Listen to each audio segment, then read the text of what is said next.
What's up, y'all? We are back, episode 17, I think, of the Colorado Rockies on the Park Baseball 24 series. We're here June 1st, 2029. The Rockies sit at 33 and 19. We lead the division by 3.5 games. Still early on, but so far, so good with this squad. We have had our fair share of injuries. Miguel Bleis has been out for most of the year. Uh, he went down with a 6 week injury about 3 weeks later. Had a setback, missed another 5 weeks. So total, he'll be out. I think that's 8 weeks. He has 2 to 3 left, so he'll be back soon. But the guys we've had come in have done a valiant job filling in. Ben Krebs also has been out for a good chunk of the year. Not a series of an injury, just let's see, he missed 5 weeks and then had a setback about 3, 4 weeks later for another 2 weeks. So, um, a couple of setbacks for some of our key players. Krebs was awesome when he was out there, and we miss him. Cody Schreier was next man up, but he fractured his ankle, unfortunately, and is going to miss most of the season, if not all of the year. So, really unfortunate for him, but we've had some guys come up and do a nice job um, sorting. We're not going to go through everyone's stats, but Jackson Churio has been. Oh, this is last year. Oops. But he's still been very good. Hold on. Yeah, so he leads the team in WAR, 2.2 WAR. He's been awesome, 139 WRC plus, 315 average. Doing what he does. His range did drop, and he's been playing a lot of center field, but he's been very good out there. So no worries there. Braden Holcomb, huge surprise. A guy who was, kind of fighting for a job with Wolklau coming up. And he's been our second best hitter in the lineup, playing a great third base. He's been great. Dansby Swanson, about actually better than league average. He had a nice stretch here to get himself over league average, but he's been really good. Still bringing it with the glove. Not quite as good. His range did drop, but happy with his performance. Brian Betancourt, he keeps chugging along. He's one of our better hitters. His contact dropped. Kind of all of his ratings dropped just a bit, but still a productive hitter. Drew Romo's been very good. Good, very good is relative. Like, he's a catcher, obviously, but he brings the great glove and about a league average bat, so no worries at the catcher position. And then Zach Veen has had a nice stretch here, but he's not exactly playing great right now. His defense has been suspect for the last couple of years. Negative 5.8, negative 6.5. We tried moving to the left; it didn't really help, but he brings the bat, so I'm not concerned about him long term. We'll go through the other regulars. So Wyatt Langford, he stepped in when Bleis went down. He's been playing a lot of right field, and he's been good. The average isn't great, but he's been a league average hitter. I don't really want him playing against righties, but he's been fine when he's been out there. Wolkow has been okay, not fantastic, but he's shown signs, and the walk rate and the strikeout rate are both very good, and he just got to start hitting the ball in the air. I think he only has 4 home runs so far. In 165 or 192 plate appearances. Brent Bauckham has stepped in as our starting second baseman and been pretty decent. He walks, he doesn't strike out too much. Good bottom of the order guy, former number 2 overall pick. Not a great second baseman, the range isn't quite there, but he's a good guy to have that can fill in. So Daniel Covett, who missed out on a roster spot to open the year, quickly came in, and he's playing part-time, but he's actually playing quite a bit of right field, and he's been fine out there in 8 games, 140 WRC plus and 60 plate appearances. So small sample, but he's been awesome. Meadows brings the defense. Wincor got called up, former 8th round pick back in 2023, and he's been our backup infielder. 40 plate appearances, hasn't done much, but He's versatile and he's a body out there that they can put in the middle infield. And then Palma, he's kind of regressed to not good hitter, but we'll see what happens with him. The pitching has been uh, okay. Tanner Witt's been our one like sore spot. After a pretty nice season, I think last year, the numbers aren't that impressive, but the strikeout to walk and the home runs were a bit much. But I think he had a nice year last year, and it kind of fallen off a bit this year. But we're gonna keep running him out there for a little bit. We'll give him like 5 more starts to figure it out, and if not, we'll we got some guys coming up that I have some hope in. But Kodai Senga is our ace. He's bounced back. He had a rough game here in this 3 2/3 7 runs. Besides that, he's been really solid. I think he's had a couple complete games. I'd have to go back and look, but he's averaging about 7 innings per start, which is awesome, even with the pitch count. So good on him. Chris Wood has been really solid, as well as our number 2, not striking anyone out. We have a problem with these like medium stuff guys just not striking anyone out. Dan Reinwald's kind of the same way. He's finally figured it out, but I guess we could jump into him. He's been better than he was the last 2 years, but still walking too many guys. I don't know. There's probably better guys out there, but Chris Wood's been good despite the shaky, strikeout to walk numbers. But Randy Rodriguez, he's had a couple different things. He had an injury. He went out for about 2 weeks. I put him on the 15-day IL. Then he had like an 8-game suspension, so he missed a couple starts there. But when he's been out there, he's been awesome. So, like to see that. Actually, the first game of the year. Let's see if I can go to the game log. Yeah, he I guess he threw 6 pitches, faced 2 batters, gave up a hit and a home run, and didn't get an out. And he got tossed in that game, so that's when he got suspended. So pretty funny there. He didn't even get an out in his first start. The bullpen's been really solid, though. Jose Alvarado had a really rough start to the year. Going to his log, and let's see, opening day was like here. He had a rough little stretch here where I was a little bit nervous, but he gave up 6 runs in 2 1/3 innings. But besides that, he's been locked down in the closer's role. Evan Phillips hasn't given up a run in 13 innings. Kevin Garcia has been really solid as our 7th-inning man. Tyler Cleveland's given us a lot of good innings. He had like a 4 inning save. Way back here. Oh, that wasn't a save. Oh, yeah, it was a save because he threw 4 innings. But, this was a beatdown of a series. We beat Nashville like 20-5 and then 10-1. It was, I wish we could have done that last year against Nashville. But anyway, he's been good. Chivilli's been really solid. Juarez has been good. Not great, though. He had a couple of rough games. McCade Brown, who, we kind of got for nothing. What the heck did we give up? Yeah, I guess not. We gave up Adele Amador, but we got $10 million with him. Amador, a 63 WRC plus at the moment, so I think that trade worked out well for us. He's been awesome. And then Alex Philpott, who is our top prospect, number 9 in baseball. Brought him up.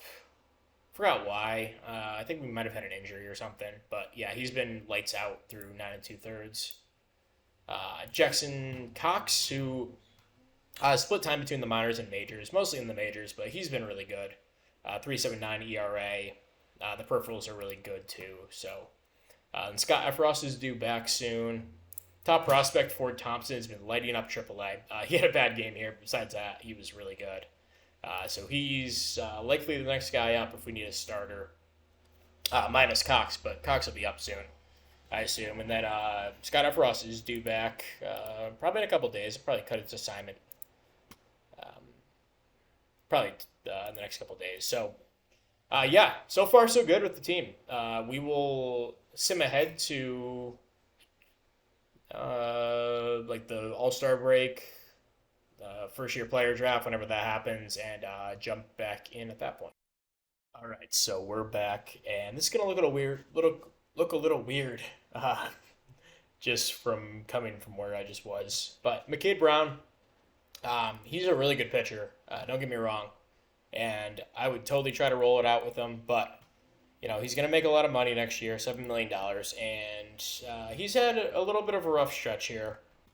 And I have some guys that I can call up that aren't going to cost anything. Um, so I was in the market to deal him, and I can surprisingly get a lot for him. So Derek McConnell is one of the pitchers that came up, a 23-year-old former second round pick. Apparently was up in the majors for a day, but didn't make an appearance. Um, but fastball, slider, sinker, potentially a changeup in the future. But the high movement, neutral pitcher, decent stuff, above average control, but plus movement, and he's a leader. There seems like a good dice to roll for a guy that we kind of you know bought low on, and now we're gonna sell high on. Adele Amador is still a 73 WRC plus. Um, so yeah, I think it's a good time to cash in on McCade Brown before he gets expensive. Because he's a reliever for me. He's not gonna start. I guess he could for some other team, and mm, I don't know. I think we have a lot of pitching depth. That's the thing.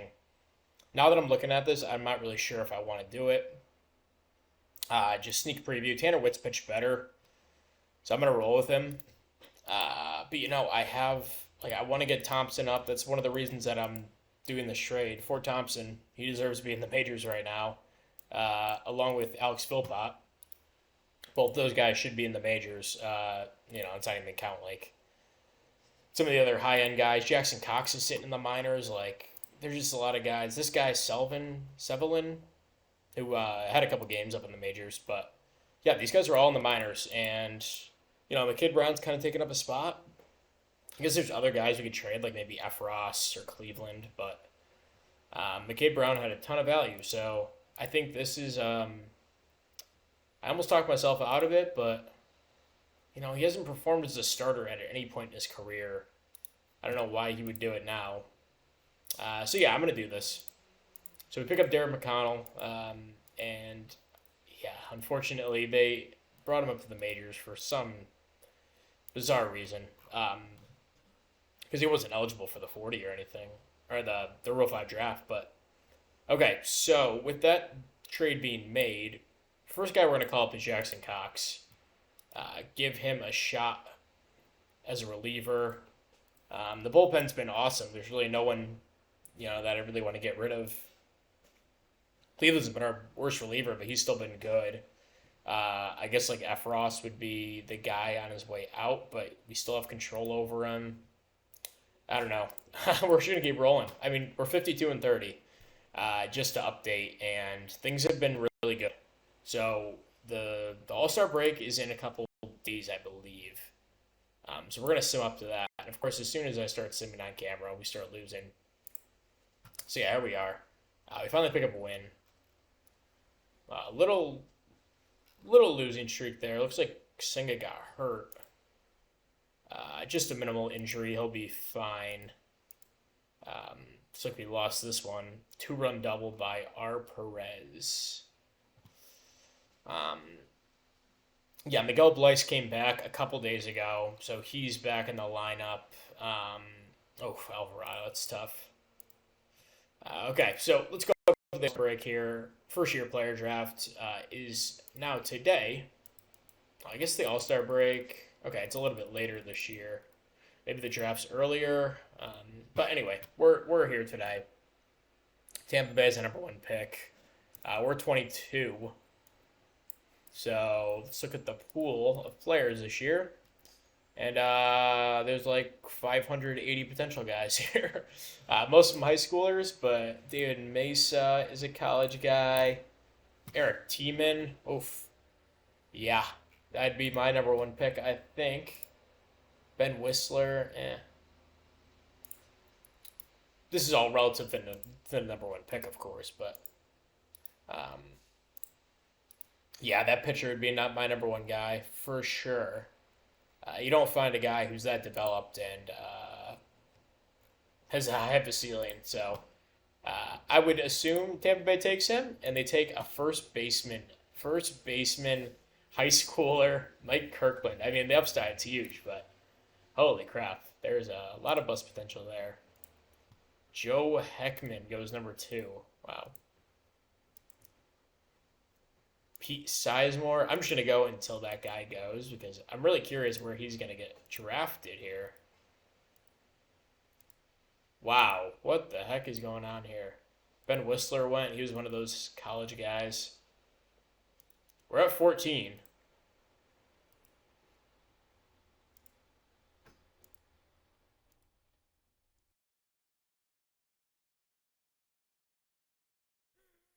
He went 2 picks before us. Crap. I'm sorry. That was probably really loud. I'm gonna edit that out. But shit. He went all the way down to 20 for the Red Sox. What a freaking steal. Holy crap. That was my number one guy, for sure. I gotta remember to edit that freaking yell out. That was so bad.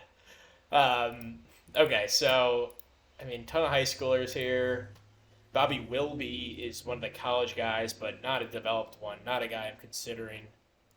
Um, Jaquan Parker. I haven't had good luck with these low stuff guys so far in this particular save. So I'm gonna stay away from that. As I say that, this guy, extreme ground ball, fastball, slider, sinker. I don't think he's gonna get enough strikeouts to be any good. Nate Holtzefeld, a pretty nice player, but I think I have a lot of guys that are shortstop types. Dylan Rogers, a really nice player. I don't. I think I have enough guys in that build. Dan Thomas, oof, I like that bat quite a bit. Joe Thornburg, fastball, slider, sinker, low stuff. Yeah, I'm gonna stay away from those guys for a bit. Alex Adame, not bad. Jody Barnett, more well-rounded, fastball, sinker, cutter, no strikeout pitch. He'll be no good. Jesus Cheney, not a bad player. Okay. Zach Fuller. I hate these 3 fastball guys. That sucks. Reliever. Okay. I'm going to go look at these high school guys and come back with a pick and just... actually, you know what? Let's do this on camera because could be interesting. So Bobby Cox, really nice player. Low leader, low work ethic.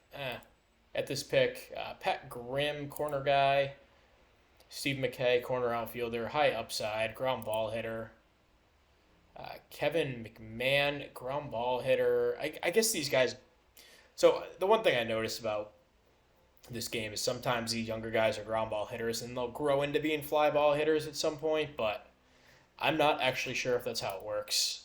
I could be wrong. Greg Melvin, 40 contact to age 18. Good enough glove to play the corners effectively. I'm definitely going to consider Greg Melvin. Juan Rivera, 18 years old, but the contact and avoid Ks are already at 35. Has the range to be like a really good second baseman, maybe play shortstop. I don't know if the turn double plays, but that's not terribly essential. The OSA thinks he's a 70 range. I think Juan Rivera just went to the top of my board right here. Al Simmons, fastball, curveball, sinker. I don't know. Bobby Wilby, corner guy. Really nice bat here, but I need someone with some decent range to play the outfield in my park. Eric Parker, a nice glove at third. Kuroko, oof, Josh Dahlman. Fastball, slider, curveball. This reminds me of Jaime Cooper, who we took a couple of years ago, who, by the way, has actually developed quite nicely. He's up in high A. Just a side note there. He's very intriguing. Do I have a comp pick this year? Can't even remember. Let's look. Yeah, I do, right? I have a first round comp pick? Yes, I do. Okay, so I actually have a pick in a couple. So it's very possible one of these guys drops. So the one thing, I have plenty of money to spend, so it's not an issue. Juan Rivera, I think I'm going to go with him here. Um, High upside, but a pretty like high floor for a like 18 and a half year old. The range could develop into a 70. If not, he's a really good second baseman with an awesome bat. And he can fake it in the corners if we need him. So yeah, I'm going to go with Juan Rivera here. He's way under slot, so I like that. Not like it matters. I mean, I have tons of money. I didn't spend much in the off season, so um, I'm totally cool with like just splurging on a ton of high school guys here and rolling dice. So Josh Dahlman is the other guy I was looking at. He's here with this pick. Esteban Quintana. Ooh, I like this guy quite a bit. The control's at 20, which I'm not a huge fan of that. Ooh, Quintana or Dahlman here? I think Dahlman, he actually might have a lower floor with the movement and the control being so low. Zamora I like too with the 6 pitches. Fastball, slider, curveball, sinker, splitter, potentially changeup, probably not. And awesome stamina too, but the stuff probably not high enough to be able to play for me in this particular park. Fastball, the elite fastball is intriguing. The forkball sinker, I don't know how that plays. I don't know that much about the pitch mix when it comes to a forkball. But there's not really unless the forkball is like a real wipeout pitch. Like, is he going to be a starter long term? Everything comes top of the rotation. Yeah, okay. You know what? I'm going to wait on Quintana, but I'm going to go with Dahlman here. I like the pitch, the fastball, slider, curveball, and maybe sinker or maybe change up in the future. I like that better at this pick. I'm going to draft him and see what he wants for slot. Okay, so as for our next pick, Greg Melvin's still here. Yeah, I mean, I was considering him in the first round. So, Holtzefeld. I might not draft him just because I don't want to pronounce his name every time. Holtzefeld? Holtzapfel? I don't know what nationality that is. Feels like Eastern European. College guy, not really well developed. Fly ball hitter. The power could get there. The glove's good. I feel like this is a draft we just roll the dice on a ton of guys. So I think I'm going to go with Greg Melvin here. Although something tells me he might drop another round. I don't know. I have tons of those shortstop types. I don't have any outfielders in my system. Let's draft him. We'll offer demands later. Okay, so Holtzefeld did go. Chris Queen I like. Ooh, I like Chris Queen a lot. I'd never draft these guys, but these first base only types. But, I mean, it's okay to have one of them on your team, for sure. Eric Fraga, fastball, curveball, sinker, low stuff, medium movement. I like the sinker with the movement, but we kind of figured out that the high movement guys and the extreme ground ballers don't really work. Cutter or circle change. I love this as a reliever. That's sick, sick build. Bradford Penfield. I feel like we drafted this guy last year when we took Cunningham. Jaime Phillips. Ooh, I like that bat. A really nice, maybe platoon guy. Does he have any? I guess I can't see his splits yet, but okay. I just realized I've been doing this all on camera, but I'm gonna keep rolling. It's probably boring, but whatever. I don't know if we're doing much of the deadline, so this is like the consolation for the the deadline episode, I guess. Ashton Beaupre. Right, Dylan Moore. Okay, I'm gonna cut it until I find a pick. I'll be.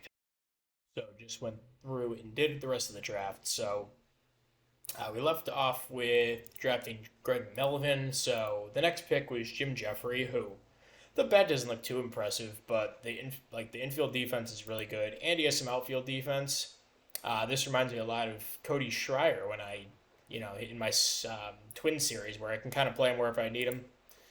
It's kind of a super utility guy for the future, so I like that. I took Joey Moody, high leader, high intelligence. Not the best catcher in the world, but an awesome potential bat. Um, Next round, we took Mike Clark, a 17-year-old with some pretty decent pitching ratings. Fastball, slider, splitter. I like that pitch mix. High leader. We like that. And this guy, Mike Silvernail, I didn't just draft him because of his name, although that did play a factor. The I and avoid Ks, I love that. And the high work ethic, too. So, a couple of things there that I like. Bobby Goldberg, high eye guy, high work ethic. Older guy, but David Abrigo was probably the last guy we'll go over here. I like him because pretty decent upside overall, a decent floor, and a good pitch mix. So, at the worst, he's minor league depth. We took we did what we usually do, take some high school pitchers, some high school batters with tools and stuff. So, there you go. That is the 2029 draft. Really happy with how that turned out. Actually, I got to offer those guys contracts.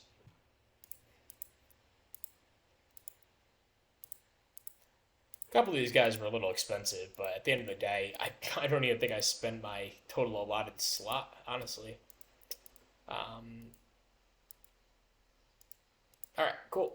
So there we go. All of our guys are offered. 6 picks in the top 5 rounds is it's really nice, especially when you have that supplemental first round pick. Do we need a starter here? I don't think we do. Yeah, we're good.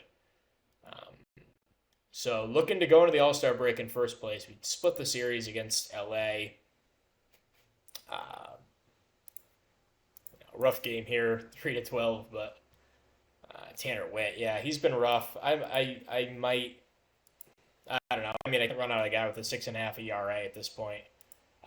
We lose one in Washington, win 15-5. I like to look at the wins because you think about the good stuff. Covett continues to be awesome. We'll go over his stats in just a second. Chris Wood, a decent start. But yeah, the team has been really good. Absolutely. We weren't quite as good as we were to start the year, I don't think. Jeromo, 4 hits. Yeah, really nice. But we continue to play pretty well overall. So it's the All-Star break, and we'll check out the teams and then move on to the deadline for whatever we might do. If you want to look, here's the AL. NL will go through, and Randy Rodriguez makes it. A little surprising. I mean, he's only made 15 starts, and he's been good, but I mean, it's nice to have a pitcher. Nice to have a starter in the game. We've had relievers before, but no starters. We don't have any relievers this year, despite having a really nice bullpen. Looking down, looking for Colorado. To see Dansby makes it. That's good to see. Just out of morbid curiosity, how is Tovar doing? He's now on the Phillies. And he's doing okay. The ratings have clearly dropped off, and he's not worth... Oh, they non-tender him at the end of the year? They did non-tender him. Yeah, I mean, I would do the same. That's kind of why I moved on from him. That looked like it was the right move. Dansby makes the All-Star team in his second year on the squad. God, the Arizona team is ridiculous. They have freaking 3 outfielders here, and Jordan Lawler.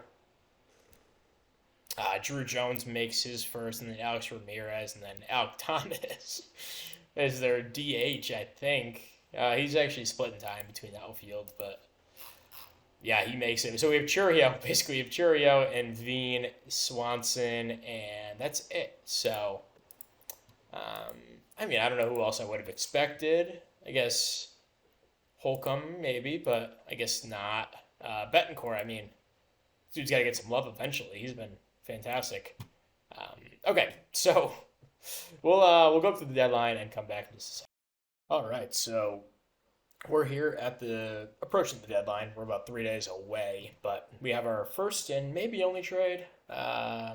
So Edwin Diaz, one of the best relievers in baseball, signed for this year and next year, and we're gonna trade for him. They're gonna eat 35% of the deal, which is about 5 million. That'll leave us with like on the books for like 10ish next year and for the rest of this year, and we're giving them Luis Zamaripa, who is crushed AAA this season, 31 years old.